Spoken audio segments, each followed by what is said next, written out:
You've probably spent over 16 years of your life in school, but how many of those years were truly dedicated to teaching you how to think, not just what to memorize? From the very beginning, education felt like something you had to do, not something you chose. You were given a path: study, follow the rules, pass the test, move on. You were told that this was the way to success. And so you listened. You studied hard, did your homework, behaved well, and followed the steps like you were supposed to. Maybe you even excelled.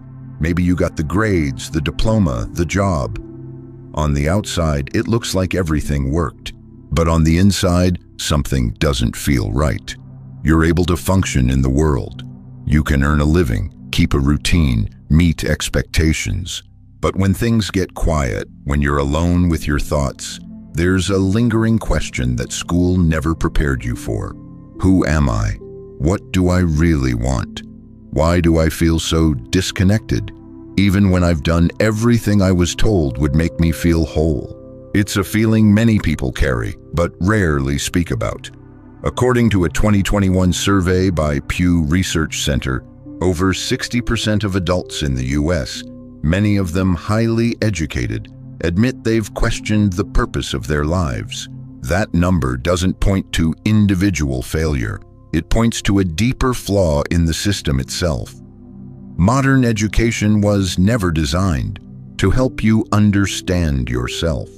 It was created to make you useful, to train you to serve a system, not to help you become a conscious, self-aware individual.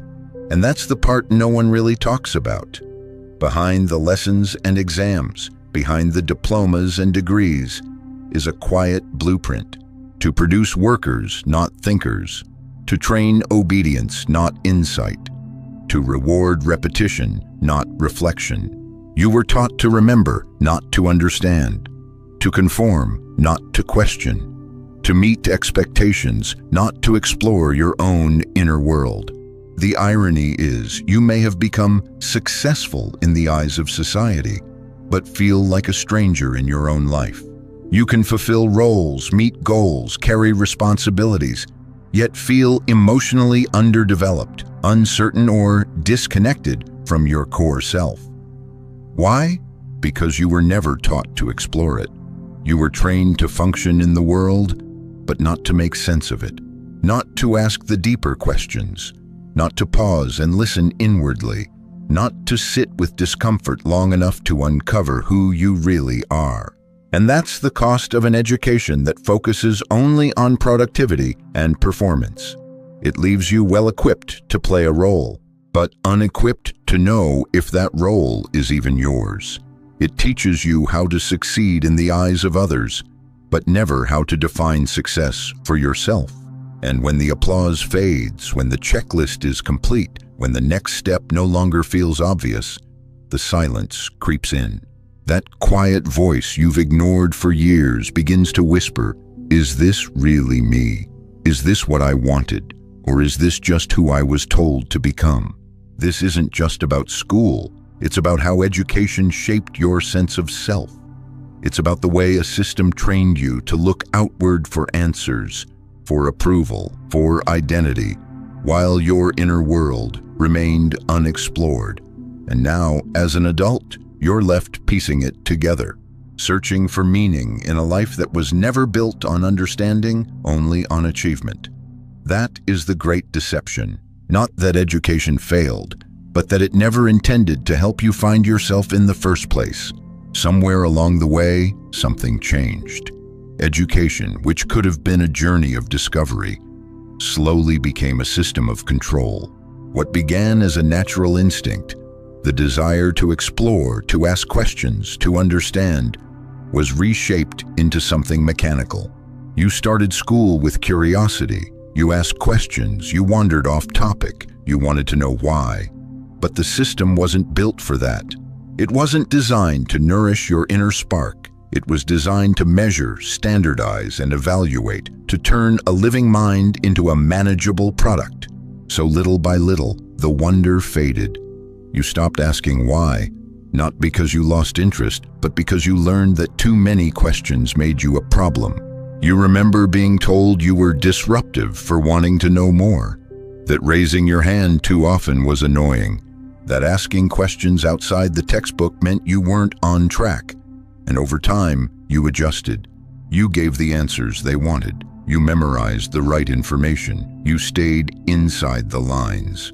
You learned that it was safer to follow than to challenge, easier to absorb than to explore. You began to associate learning with pressure, anxiety, and performance. You didn't read because you were curious. You read because you were tested. You didn't write to express. You wrote to fit a rubric. You stopped thinking to understand and started thinking to comply. And the more you adapted to the system, the more you lost touch with the part of you that once loved learning for its own sake. You learned to perform, not to pursue, to repeat, not to reflect, to pass exams, not to expand your mind. And the most dangerous part, you were praised for it. You were told you were a good student, not because you thought for yourself, but because you didn't make trouble. You followed instructions. You didn't question authority. You did exactly what was expected. But what does that really mean? If education rewards obedience over originality, what kind of intelligence is it really cultivating?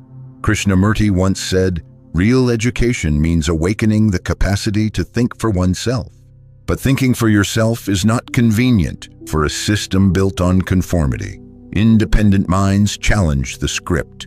They don't fit easily into standardized tests.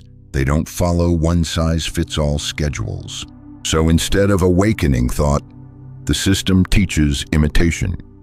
Instead of nurturing questions, it drills answers. The result is a kind of quiet flattening of the human spirit, a slow erosion of what makes each person unique. The child who once asked bold questions becomes the adult who fears being wrong. The teenager who once challenged authority becomes the professional who never questions the company policy. The learner becomes the follower, and the system calls that success.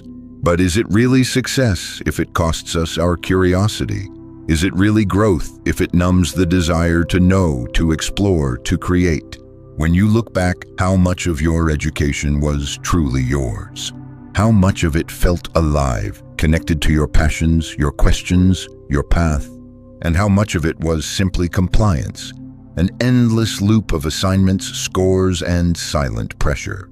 The tragedy isn't that we learned facts, it's that we stopped asking what they meant, that we were taught how to answer but not how to wonder, that the joy of discovery was replaced by the fear of getting it wrong.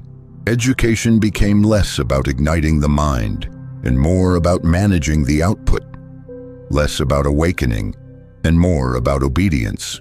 And now, many of us carry that conditioning into adulthood, still afraid to ask too many questions, still waiting for permission, still measuring our worth by how well we perform, instead of how deeply we think.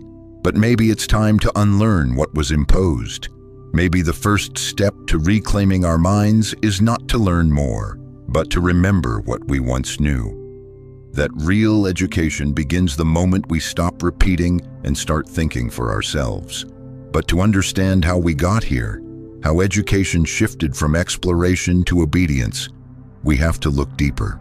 This wasn't an accident. The structure of modern education didn't just appear one day.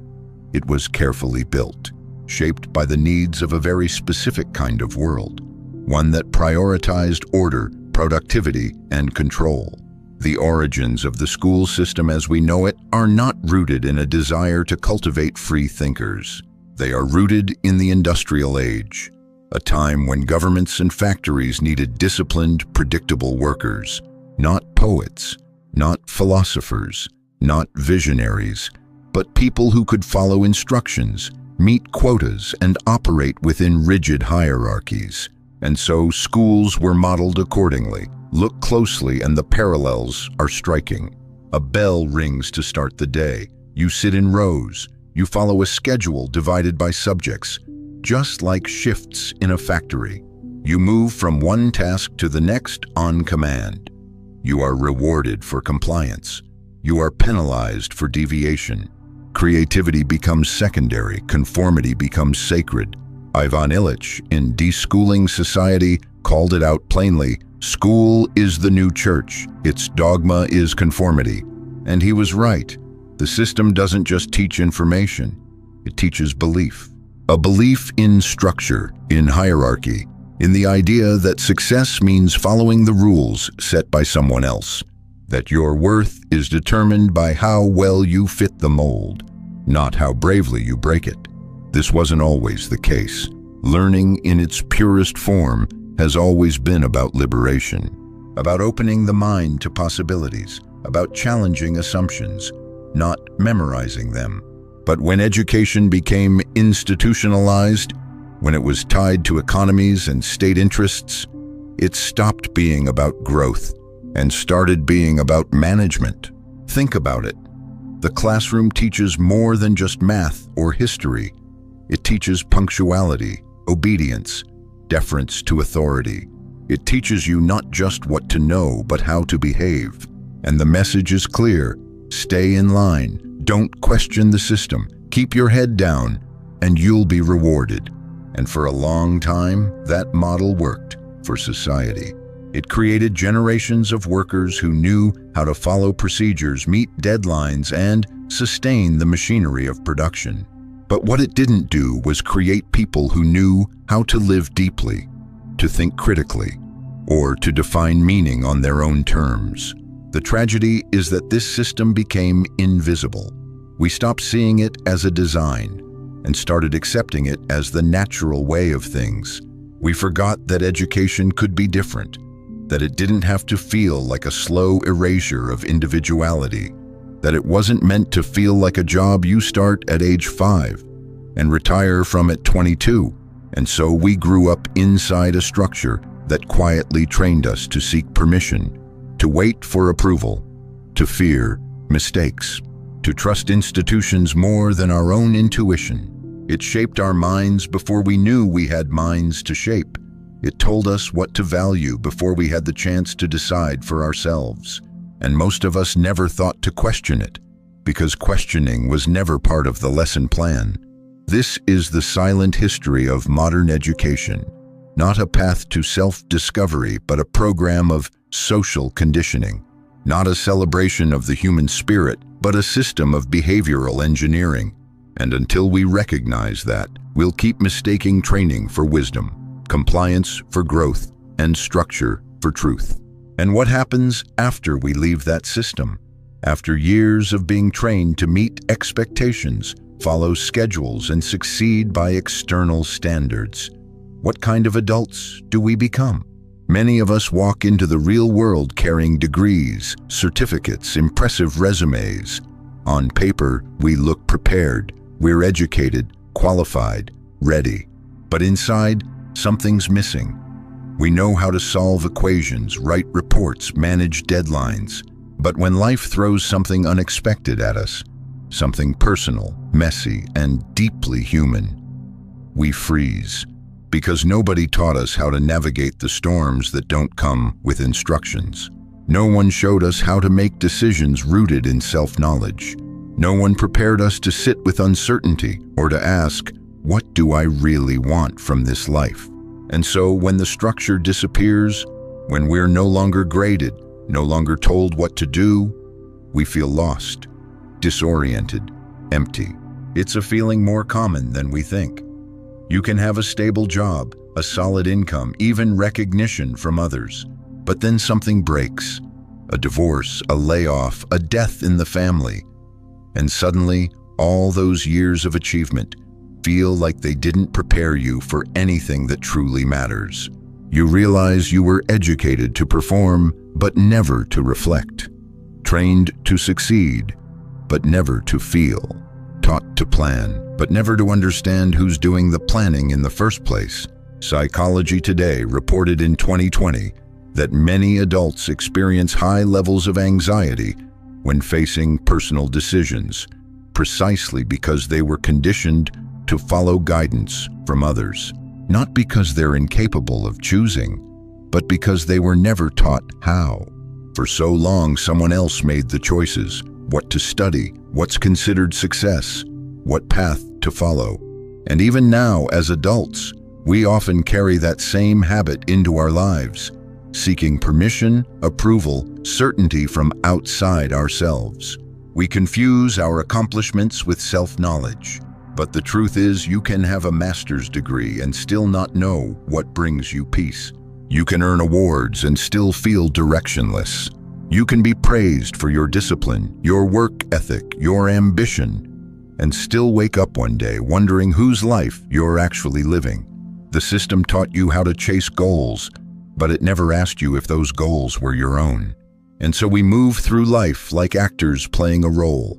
We hit milestones, check boxes, build careers, but in the quiet moments when no one's watching, we sense the truth, that we're strangers to ourselves, that we've been climbing ladders that lean against the wrong walls. That success without understanding is just another mask. This isn't just a personal issue, it's a psychological consequence of being raised in a system that never prioritized self-inquiry. A system that rewarded right answers but discouraged real questions, that prized productivity over presence, that cared more about grades than about growth. And the impact is real, not just emotionally, but existentially. We struggle with identity, purpose, direction, not because we're broken, but because we were never shown how to look inward. No test ever asked, "What do you love?" No curriculum ever taught, "How do you deal with grief?" No school ever gave you credit for learning how to forgive yourself. But these are the lessons that shape us. These are the truths that anchor us when life gets hard. And without them, we drift, educated but unsure, accomplished but unfulfilled. This is the shadow side of modern education, not its failure to deliver knowledge, but its failure to guide us toward wisdom. Not its lack of structure, but its lack of soul. And unless we face that truth, we'll keep mistaking performance for purpose and wonder silently why we still feel so empty. At some point, if you're lucky, or maybe if life pushes you hard enough, you begin to notice something unsettling. A quiet realization starts to take shape, that what you believe about yourself, about success, about what makes life meaningful, might not be entirely your own. It feels like waking up from a dream you didn't know you were having. Like looking at your life and realizing it's been shaped not by conscious choice, but by unconscious programming. Because education didn't just teach you facts, it taught you how to think, or more accurately, what not to question. It handed you a script about what's valuable, what's respectable, what's acceptable. And over time, that script became invisible. It became your inner voice, your default. The system didn't just train you to perform, it trained you to believe. And those beliefs run deeper than you realize.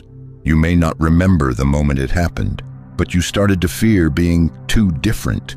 You learned to avoid standing out. You started measuring your worth by how well you fit in. And now, even as an adult, there's still that discomfort when someone challenges the norm, when someone lives in a way that doesn't follow the plan. A quiet voice inside you whispers, "That's risky. That's strange. That's not how things are done." You might feel uneasy without a schedule, lost when there's no one telling you what the next step should be. You might succeed in every way society tells you matters, status, income, recognition, yet feel strangely disconnected from yourself, like you're playing a role that was written long before you knew who you were. And that's not your fault. It's the result of years, decades of conditioning. Conditioning that equates obedience with intelligence, routine with safety, productivity with worth.